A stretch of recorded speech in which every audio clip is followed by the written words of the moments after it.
Welcome to Black Methodism, Legacy of Faith, Revival. I'm Hilly Hicks. Legacy of Faith was first broadcast in 1994 on Catch the Spirit, the popular United Methodist television program. We've added this introduction and updated the ending, but we left the rest of the video intact because, well, as they say, the rest is history. We also added the subtitle Revival because it means something restored or made prominent or useful again. Of course, revival is also a worship experience that revives one's spiritual faith and commitment.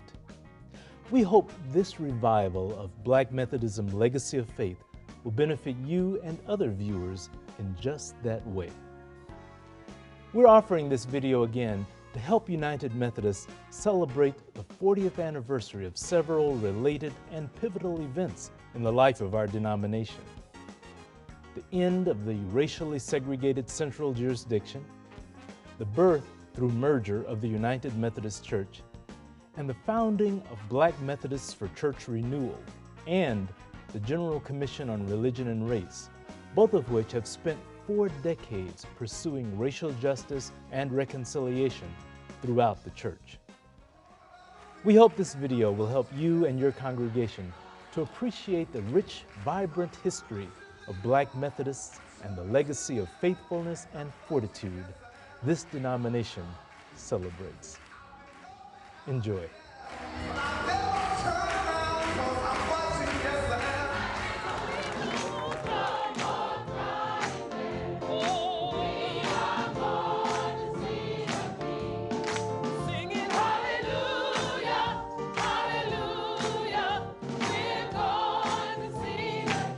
Welcome to this special edition of Catch the Spirit. I'm Hilly Hicks.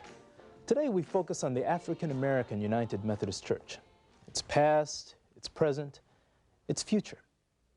We'll explore the contributions and commitment of Black people to Methodism, examine the church's struggles with racial segregation, and look at the legacy of faith that has sustained Black Methodists through a difficult history. Is past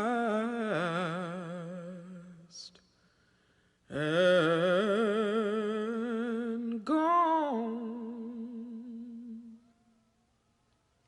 The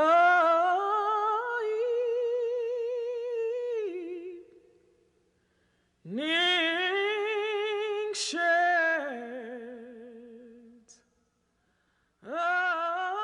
This is Lovely Lane United Methodist Church in Baltimore, Maryland. The Methodist Church in America was formally organized at the original Lovely Lane Chapel a few blocks away during the Christmas Conference in 1784. Francis Asbury was ordained bishop by Thomas Coke and other forebears of the faith. Harry Hoosier and Richard Allen, both popular Black preachers and former slaves, were there as well. But ironically, it was 2 West Indian slaves who helped bring Methodism to the New World from England more than 2 decades earlier. John Wesley, founder of the Methodist movement, baptized them in England in 1758. I baptized 2 Negroes belonging to Mr. Gilbert, a gentleman lately from Antigua. One of these was deeply convinced of sin. The other is rejoicing in God her Savior, and is the first African Christian I have known. These 2 slaves who were converted along with their master returned to the Caribbean island of Antigua. There they established the first Methodist chapel in the New World. Blacks also helped organize the first Methodist groups in colonial America. Ann Schweitzer, a slave, was a member of the first Methodist Society here, founded in Maryland in 1764. And a servant named Betty helped start the John Street Church in New York, the first formal Methodist meeting house in America. Soon, thousands of Black Methodist converts, both slave and free, were worshiping among whites in camp meetings and revivals. Their names on membership rolls like this one at Lovely Lane.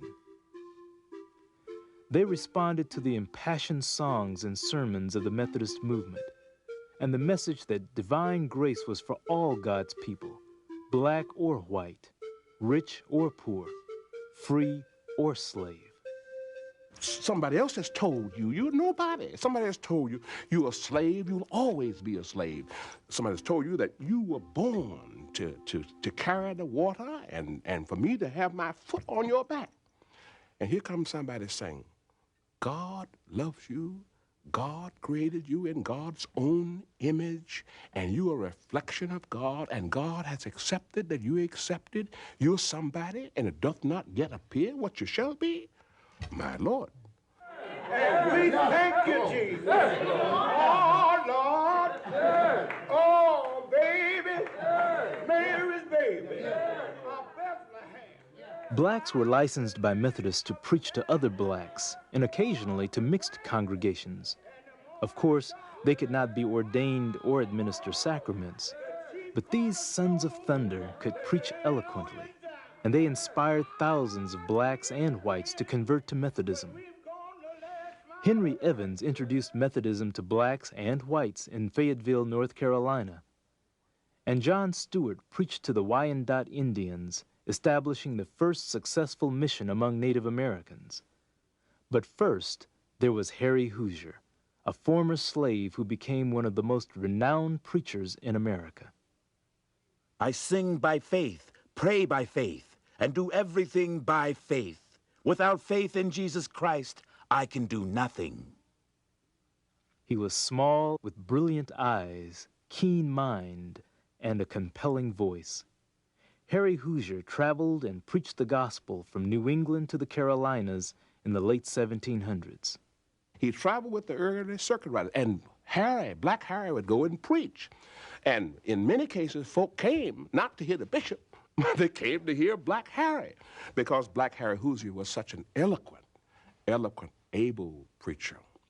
A style all his own. The New York newspapers said that even though the man could neither read nor write, that his grammar, his English was flawless. Go down, Moses. Methodism flourished after 1784, but the growing numbers of passionate, exuberant blacks in the denomination caused some whites to become uncomfortable, and that led to racial discrimination in many churches. For instance, black members here at St. George's Church in Philadelphia were forced to sit in the balcony during worship and to take communion after whites. Their humiliation triggered a pivotal protest one Sunday morning in 1787.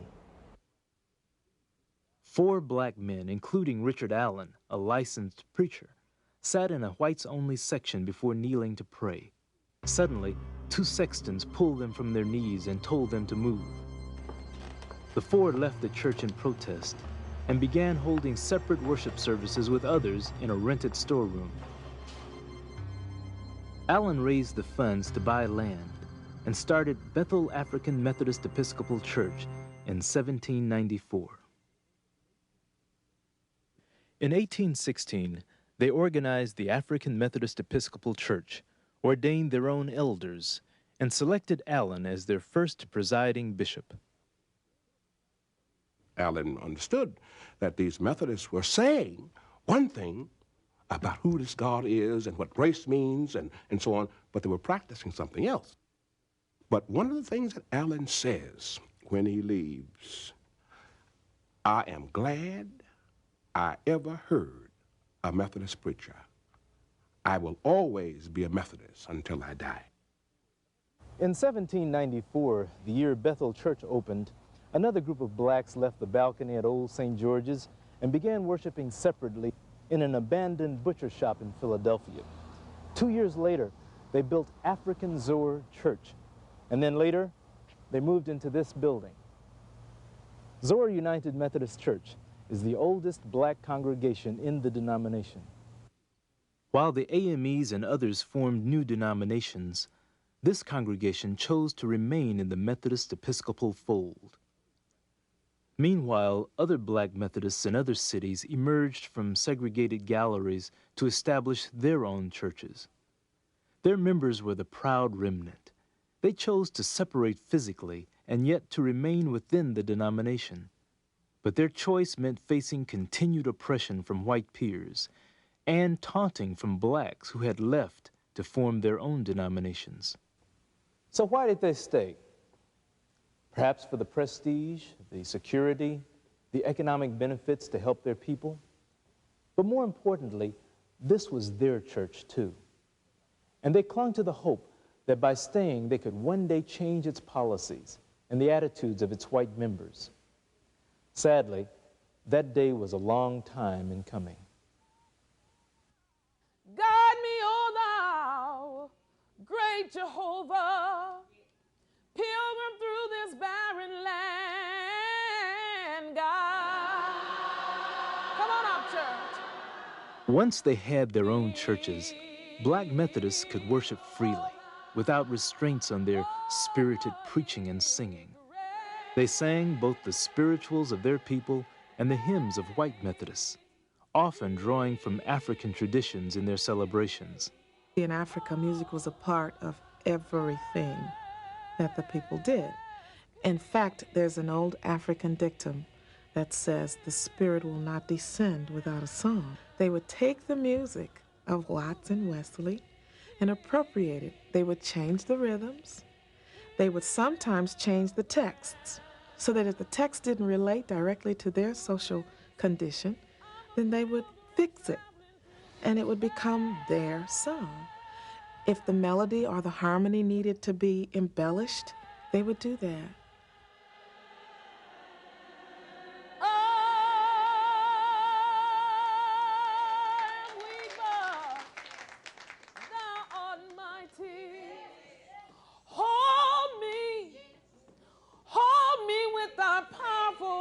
And then, of course, spontaneous shouts and cries.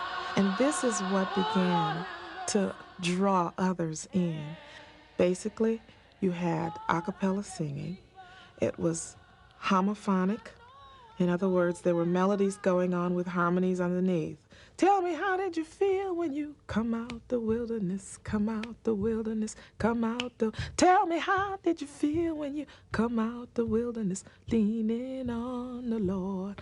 Those harmonies were going on as the leader called out the phrase. Tell me, how did you feel when you Come out the wilderness, come out the wilderness, come out the wilderness. Tell me, how did you feel when you Come out the wilderness, leaning on the Lord. In 1844, the church finally split between North and South over the issue of slavery, foreshadowing a larger split that would soon thrust the nation into a bloody civil war.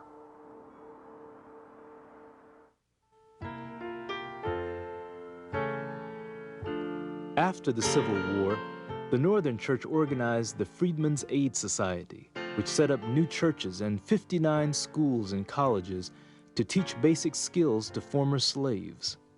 Black preachers were finally allowed to be ordained as elders, and General Conference approved the organization of black annual conferences.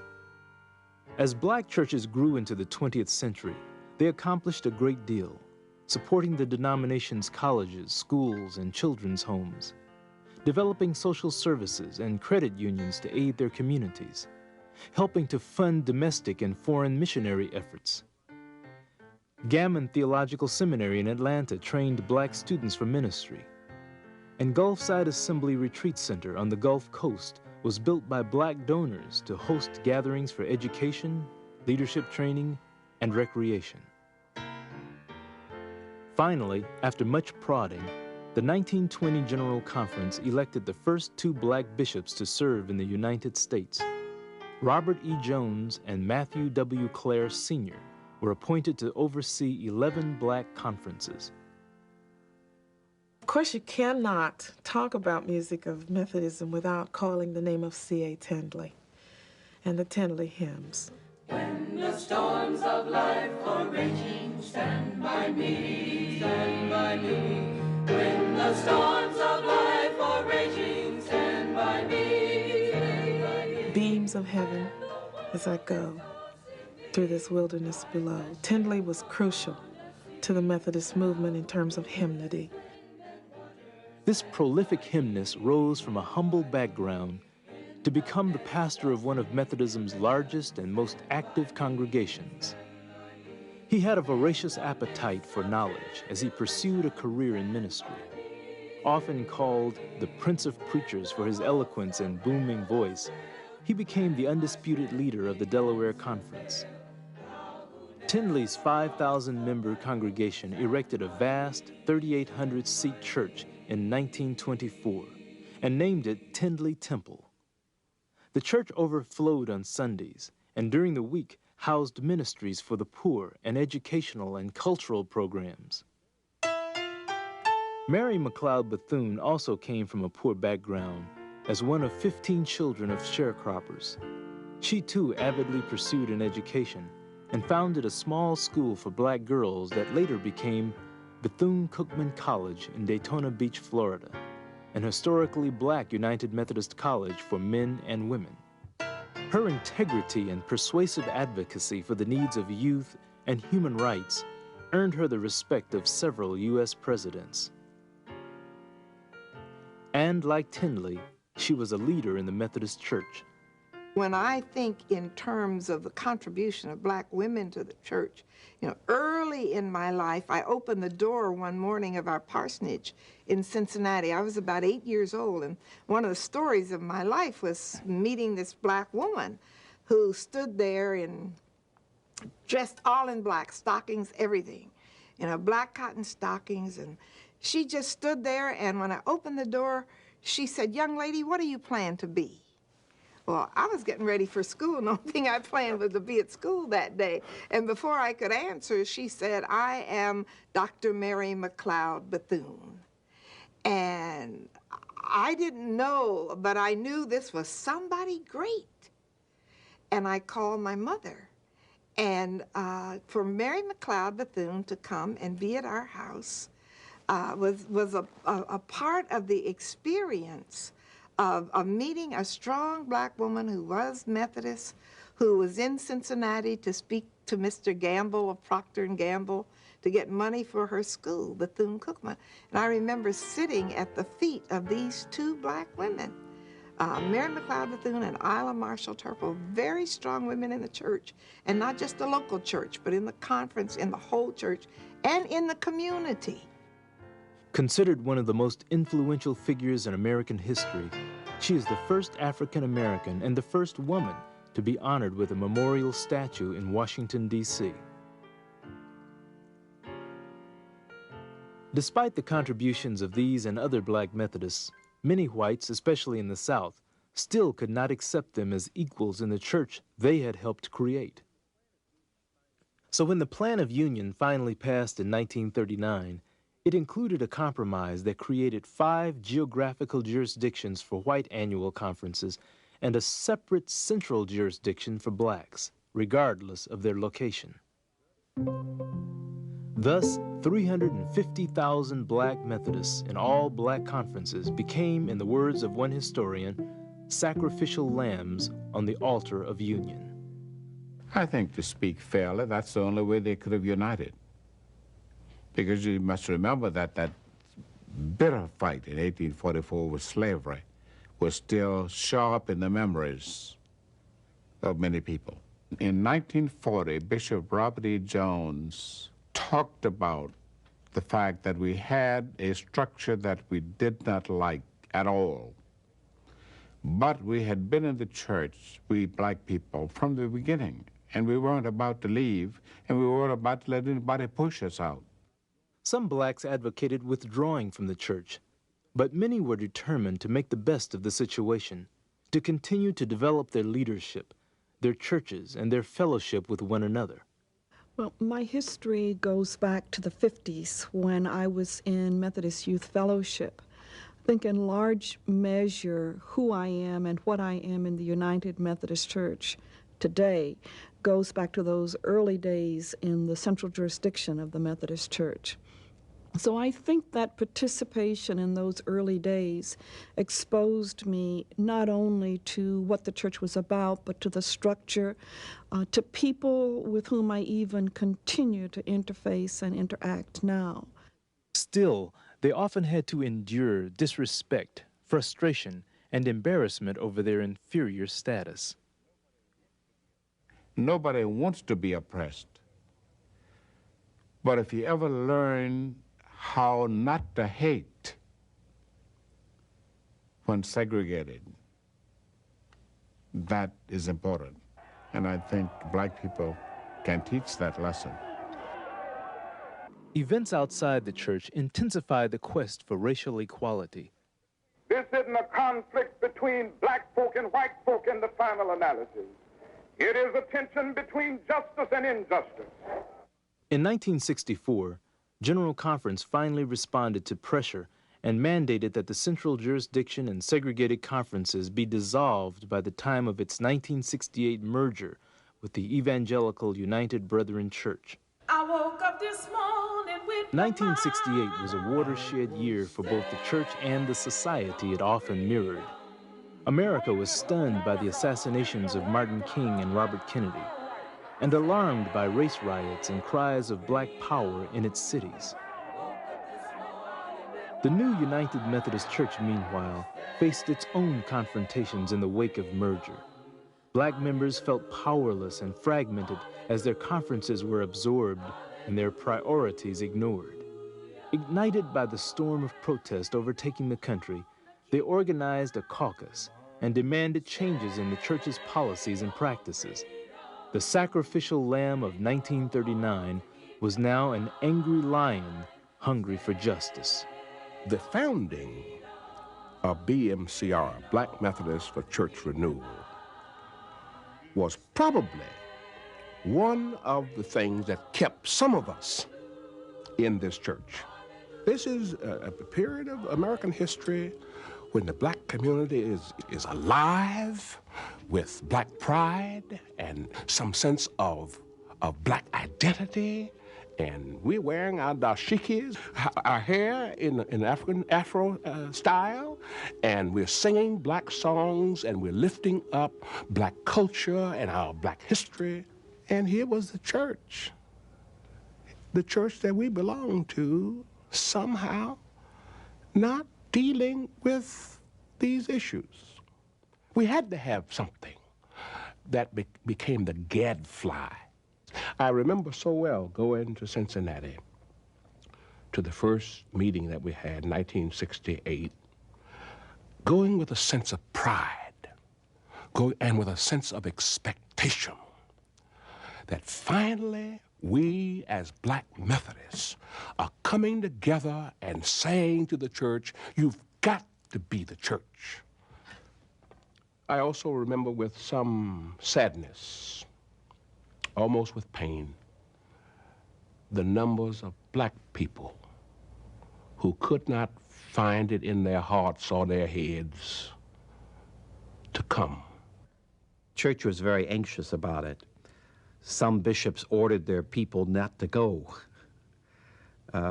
We had hostility from even some of the black bishops about it. We were called radicals. We were called separatists. We were called the Young Turks, who were really threatening the church. The threat appeared very real when BMCR targeted racial segregation at the United Methodist Publishing House in Nashville, Tennessee. The restrooms were segregated. The cafeteria was segregated. Black people could only work as custodians or maids. They did not have opportunities of being promoted. They could not become salespeople or front office people. Or officers anywhere in the hierarchy of the publishing house. We proposed in '68 a black college fund, and in 1970, at a special called General Conference, the Black College Fund was established. We proposed the Commission on Religion and Race to take a look at racism across the church, at prejudice, and to become an agency to monitor and to describe to the church what it must do. If you compare the pictures of a General Conference of 1940, where there were few black people, with the General Conference of 1992, where there were many black people, and when there were at least a few Native Americans and several Hispanics, we had to teach the church that. The lesson is not wholly learned, but it certainly has been a contribution. 30 African Americans have been elected bishop since 1968. Numerous others have served as district superintendents, annual conference leaders, and general agency staff at all levels. With the help of BMCR, the church has enhanced its worship life by publishing the popular Songs of Zion and 2 newer worship resources, Zion Still Sings for Every Generation and the Africana Worship Book. There are also African American hymns, spirituals, gospel songs, and the widely used United Methodist hymnal. In addition, special events, curriculum, e-books, supplies, and other products celebrate African American culture and worship traditions. Strengthening Black Church has been powerful because it has taken vital congregations, congregations that everybody across the church admires in terms of what they're doing, in terms of their worship, in terms of what they're doing in the community, in terms of what they're doing in politics, in terms of how they're paying a portion of it. And we've looked out for what we call partner congregations, other black churches who want to grow, who want to be transformed, who want to be vitalized. And man, we put them together. And it's been our experience that when we put them together and they get a sense of what's going on, they don't go back to their local churches and try to imitate it, but certainly they get the ideas. They have access to ideas. They have access to learning techniques. They have access to resources. They have access to follow up with those pastors in those vital congregations. And they have access, I really think, to the Holy Spirit, because something continues to happen when they go and visit those vital congregations. The Spirit gets hold of folks and they begin to grow.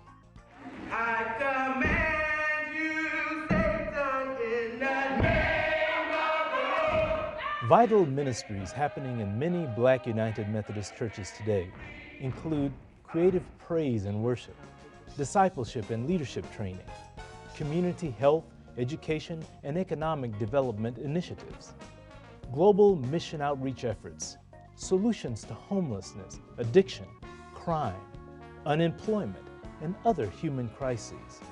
The list is endless, and the need for such ministries is still great. Perhaps more has been achieved in the last 25 years to affirm and employ the gifts of Black people in United Methodism than in the past 2 centuries. But more, so much more, needs to be done to strengthen Black churches for vital ministry. In the past, in our history, there would be people in local churches who would see something in you and call it forth and say, I see that gift of preaching in you, or I see that gift of administration in you, and I see something beautiful in you, and I'm going to walk with you, and I'm going to teach you, and I'm going to challenge you, and it's going to be my great privilege and pleasure to walk with you on the journey into becoming what God has called you to be. And so we need to reclaim that. And those who have gifts to give, those who have lessons to teach, to stand up and teach those lessons to our young people. Black United Methodist churches, like all churches, have a profound mission before them if they are to remain alive and vital to their communities. But what gives them any hope at all of succeeding at that mission? Perhaps it is the force that has sustained them through a difficult 200-year history. I think that enduring faith is something that Black people bring to the denomination. Give me the mind that has hope things will get better. Give me the mind that is willing to go where no one has gone before with God. I think the style, the music, Black preaching, all of those are some of the gifts. And then the talents that people bring. That's a gift that the church will lose if we don't find a way to utilize it in a constructive fashion. I believe that it's God's will that we be here, that it's God's will that we help the church, the denomination, to be inclusive.